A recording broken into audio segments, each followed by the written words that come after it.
예수님은 이 땅에서 3년 동안 공생애를 보내셨습니다. 이 기간 동안 예수님이 하신 일은 사람들에게 하나님 나라를 가르치고 약한 자를 고치고 또 천국의 복음을 전파하시는 것이었습니다. 가르치고 고치고 전파하시는 이런 사역을 통해서 많은 사람들이 하나님 나라를 배웠고 또 병고침을 받았습니다. 그런데 마태복음을 꼼꼼히 읽어보면 마태는 예수님으로부터 배우고 고침을 받은 이 사람들을 제자와 무리로 구분하는 것을 볼 수가 있습니다. 예를 들어 마태복음 5장에서 7장 사이에는 예수님의 산상설교가 기록되어 있습니다.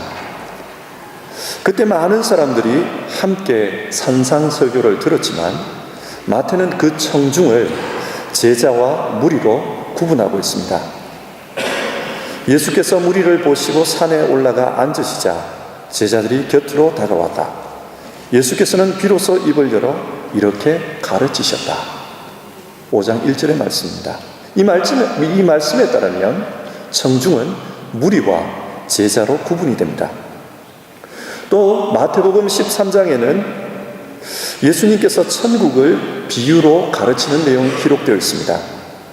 그때 모든 무리가 함께 그 비유를 듣지만 그 비유가 구체적으로 무슨 뜻인지 그 설명은 제자들만 들었다고 합니다. 제자들이 예수께 나와 이르되 어찌하여 그들에게는 비유로 말씀하시나이까? 대답하여 이르시되 천국의 비밀을 아는 것이 너희에게는 허락되었으나 그들에게는 아니 되었나니 그러므로 내가 그들에게 비유로 말하는 것은 그들이 보아도 보지 못하며 들어도 듣지 못하며 깨닫지 못함이니라. 역시 무리와 제자로 구분합니다. 이런 말씀을 통해 마태는 예수님의 제자가 되는 것이 무엇보다 중요하다 그 사실을 암시합니다. 사실 예수님의 공생의 활동은 제자들을 훈련하는 것과 깊은 연관이 있습니다. 그러나 여러분, 예수님의 제자 훈련의 결과가 어떠했습니까? 예수님께서 십자가에 달릴 때 제자들은 모두 예수님을 모른다고 부인했습니다. 그리고 다 도망가 버렸습니다. 어쩌면 예수님의 제자 훈련은 실패한 것처럼 보입니다. 그런데 부활하신 예수님께서 제자들에게 다가와서 다음과 같은 말씀을 하십니다. 19절과 20절입니다. 그러므로 너희는 가서 모든 민족을 제자로 삼아 아버지와 아들과 성령의 이름으로 세례를 베풀고 내가 너희에게 분부한 모든 것을 가르쳐 지키게 하라. 여러분, 제자 훈련에 실패하셨던 그 예수님께서 부활하신 이후에 또다시 제자들에게 무엇을 하라고 말씀하십니까? 19절과 20절에는 주님의 명령과 관련된 4개의 동사가 있습니다. 가라, 제자 삼으라, 세례를 주라, 가르쳐 지키게 하라. 우리가 이 말씀을 한국어로 읽으면 주님의 명령은 선교를 위해 어떤 곳으로 가라, 그래서 제자를 삼으라, 세례를 주어라, 주님의 말씀을 가르쳐 지키게 하라. 이렇게 4가지가 주님께서 명령하신 사명이다, 이렇게 이해할 수 있습니다. 그런데 이 본문을 헬라어로 보면 좀 다르게 이해하게 됩니다. 왜냐하면 이 동사 중 3단어는 분사형으로 기록이 되어 있고 파티치, 분사형으로 기록이 되어 있고 한 단어만 명령형으로 기록되어 있기 때문입니다.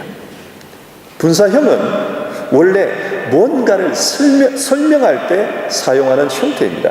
그러니까 명령형으로 기록되어 있는 단어 제자 삼으라, 이 단어를 설명하기 위해서 3개의 분사형 동사를 사용한 것입니다.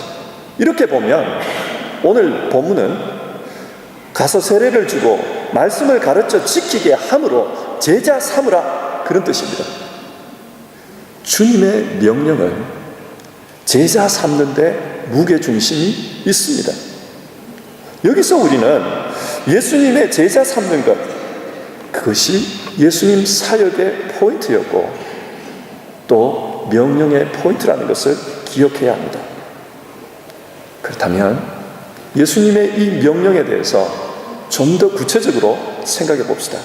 먼저 첫 번째 질문입니다. 어디에서 예수님의 제자를 삼으라고 본문은 이야기합니까?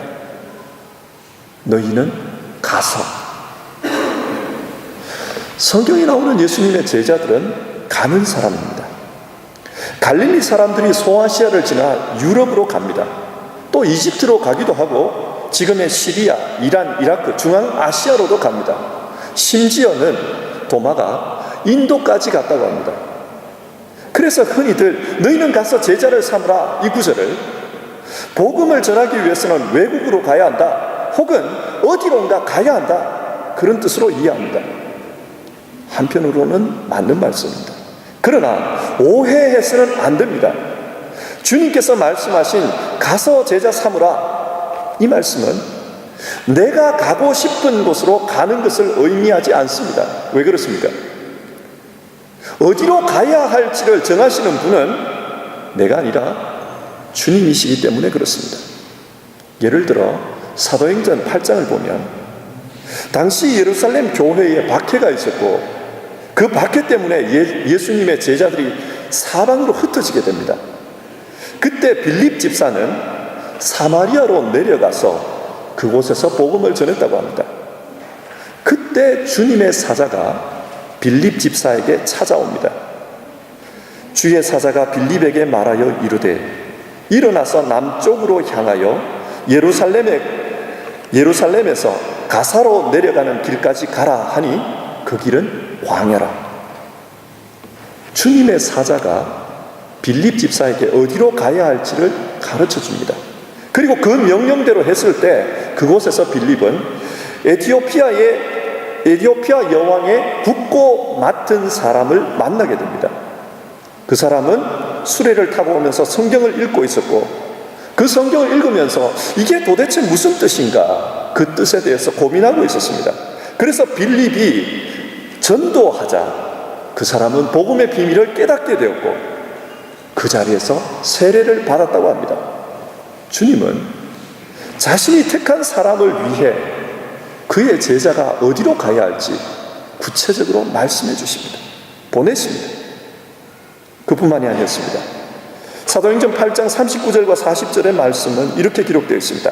둘이서 물에서 올라올새 주의 영이 빌립을 이끌어간지라 내시는 기쁘게 길을 가므로 그를 다시 보지 못하니라. 빌립은 아소도에 나타나 여러 성을 지나다니며 복음을 전하고 가이사랴에 이르니라.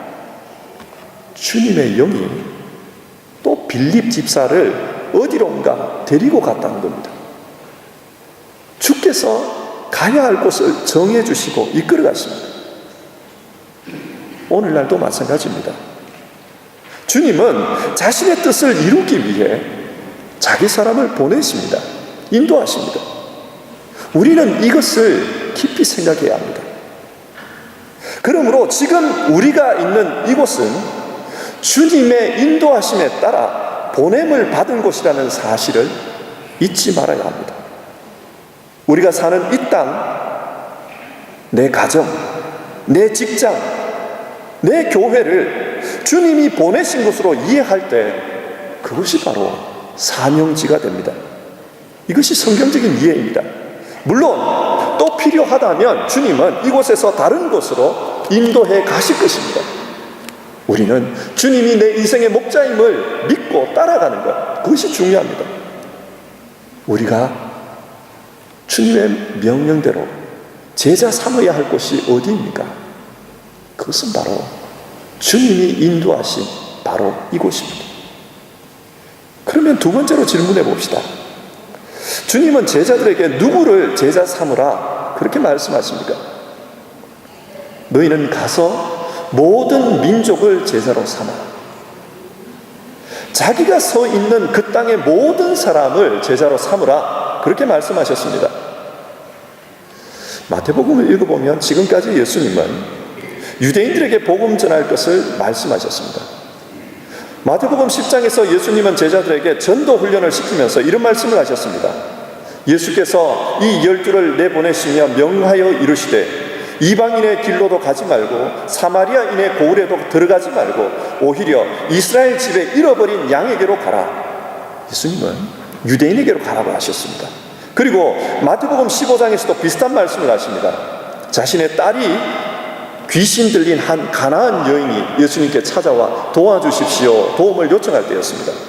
예수께서 대답하여 이르시되 나는 이스라엘 집에 잃어버린 양 외에는 다른 데로 보내심을 받지 아니하였노라 하시니, 그런데 예수님께서 제자들을 훈련시키고 난 다음 제자들에게 가서 모든 민족을 제자 삼으라 그렇게 이야기하십니다. 이제 훈련이 끝났기 때문입니다. 사도행전 10장에서 베드로를 고넬료에게 보내시는 사건을 한번 기억해 보십시오. 베드로는 이전까지 이방인에게 복음 전하는 것을 생각지도 않았습니다. 그러나 그때 주님은 베드로에게 환상을 보여주십니다. 그리고 고넬료의 집으로 가게 하십니다. 그래서 이방인이 세례를 받고 성령 충만함을 받는 역사가 그곳에서 나타납니다. 주님의 복음은 드디어 민족, 혈통의 벽을 넘어섰습니다. 복음 안에서는 유대인이나 헬라인이나 이방인이나 다 하나님의 자녀입니다. 이것이 주님이 가져오신 하나님의 나라였습니다.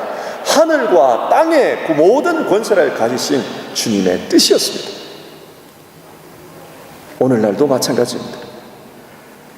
예수님의 제자가 되는 데는 장벽이 없습니다. 인종이 문제가 되지 않습니다. 형편이 문제가 되지 않습니다. 심지어 과거도 문제가 되지 않습니다. 지금까지 어떻게 살았다 할지라도 예수 안에서는 모두 새로운 피조물이기 때문에 그렇습니다. 우리 자신을 생각해 봅시다. 우리는 지금 예수님의 제자이고 또 예수님의 제자로 되어져 가고 있습니다. 모든 사람이 예수님의 제자가 될 수 있습니다. 지금 내 형편, 내가 살아온 과거, 모든 것이 문제가 되지 않습니다. 주님은 막힌 담을 헐고 모든 사람이 주님의 제자가 될 수 있도록 길을 열어놓았기 때문입니다. 그러면 세 번째 질문으로, 제자 삼는 것이란 구체적으로 어떤 것을 말합니까? 무엇을 가지고 제자 삼는다 그렇게 이야기합니까? 성경은 말씀합니다. 아버지와 아들과 성령의 이름으로 세례를 주라. 여기서 우리는 잠시 헬라어 원문에 주목해 볼 필요가 있습니다. 특히 아버지와 아들과 성령의 이름으로 세례를 준다고 할 때 본문에서 사용된 전치사에 주목해 볼 필요가 있습니다.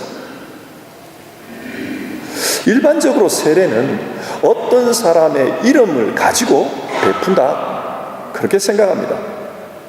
그런데 오늘 본문에는 무엇 안으로 라는 뜻의 에이스라는 전치사가 사용되었습니다. 아버지와 아들과 성령의 이름 안으로 세례를 베풀라, 직역하면 그런 뜻입니다. 여러분, 이것에서 의미하는 세례가 무엇입니까? 세례란 삶의 내용이 예수님 안으로 이동하는 것, 그것을 뜻합니다. 세례란 한 사람의 인생에 나타난 질적인 변화를 의미합니다. 마태복음이 읽혀지던 당시 교회에서는 세례를 통해, 머리에 물을 뿌리는 이 세례를 통해 교인이 되었다는 것을 공인했습니다. 그러니까 제자를 삼는 것은 형식적으로 볼 때 세례를 베푸는 것입니다. 그러나 세례는 세례의식 자체가 목적이 아니라 세례를 통해 아버지와 아들과 성령의 이름 안으로 그 사람을 끌어들이는 것, 그것이 목적이라는 것입니다. 이것은 형식적인 측면에서 교회의 일원이 되는 것이 중요한 것이 아니라 내용적인 측면에서 예수님의 사람이 되는 것, 그 사람이 삶이 예수 안으로 끌어져 가는 것, 그것이 중요하다는 말입니다. 로마서에서 바울 사도는 세례를 이렇게 말했습니다. 무릇 그리스도 예수와 합하여 세례를 받은 우리는 그의 죽음과 합하여 세례를 받은 줄을 알지 못하느냐? 그러므로 우리가 그의 죽으심과 합하여 세례를 받음으로 그와 함께 장사되었으니 이는 아버지의 영광으로 말미암아 그리스도를 죽은 자 가운데서 살린 것 같이 우리로 또한 새 생명 가운데서 행하게 하려 함이라. 바울 사도가 말하는 세례는 예수님과 함께 죽었다, 과거의 삶이 죽었다, 그리고 예수님의 부활과 함께 나는 새로운 삶으로 살아났다, 이런 말입니다. 세례란 나의 삶이 예수 안으로 끌어져 가는 것입니다. 여기서 말하는 것은, 제자 된다라는 것은 우리 인생의 질적인 변화를 의미합니다. 지금 전 세계적으로 볼 때 기독교 인구 숫자는 약 20억 정도 됩니다. 세계 인구의 3분의 1이 기독교인입니다. 그리고 그 기독교인들은 대부분 잘 사는 나라에 살고 있습니다.